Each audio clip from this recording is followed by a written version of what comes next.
Hi friends, welcome to Rani aari works. இந்த வீடியோவில் பார்த்தீங்கன்னா ஜர்தோசி யூஸ் பண்ணி லீஃப் ஃபில்லிங் எப்படி பண்ணலான்னு பார்க்கலாம்.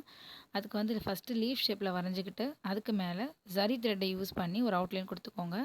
அதுக்கப்புறம் ஜர்தோசியை இப்படி வச்சு அளவு பார்த்துட்டு ஃபஸ்ட்டு ஒரு பீஸை கட் பண்ணிக்கோங்க. கட் பண்ணிவிட்டு அந்த மெஷர்மெண்ட்டை வச்சு மீதி எல்லா பீஸையும் கட் பண்ணி எடுத்துக்கலாம். இதுக்கு வந்து பார்த்திங்கன்னா நான் நம்பர் 10 நீடில் யூஸ் பண்ணியிருக்கேன். காட்டன் த்ரெட்டை வச்சு கோர்த்துக்கோங்க. இப்போது ஒரு ஜர்தோசியாக எடுத்து அதில் போட ஸ்டார்ட் பண்ணிடலாம். கொஞ்சம் நெருக்கமாக போட ட்ரை பண்ணுங்கள். ஜர்தோசி வந்து எந்த இடத்துல முடியுதோ அந்த இடத்துல நீடியில் வந்து நீங்கள் உள்ளே கொடுக்கணும். பாருங்கள், புரியும்னு நினைக்கிறேன் உங்களுக்கு. இதே மாதிரி நெருக்கமாக கொடுத்துக்கிட்டே வாங்க. ஜர்தோசியில் வந்து மேக்ஸிமம் வந்து பிசுறு இல்லாமல் பார்த்துக்கோங்க. கரெக்டாக கட் பண்ணிக்கோங்க. இதே மாதிரி போட்டுக்கிட்டே வந்தீங்கன்னா ஒரு ஃப்ளாட்டான லீஃப் ஃபில்லிங் உங்களுக்கு கிடச்சிரும். இது மாதிரி நீங்களும் ட்ரை பண்ணி பாருங்கள். பிடிச்சிருந்தால் லைக் பண்ணுங்கள். தேங்க்யூ.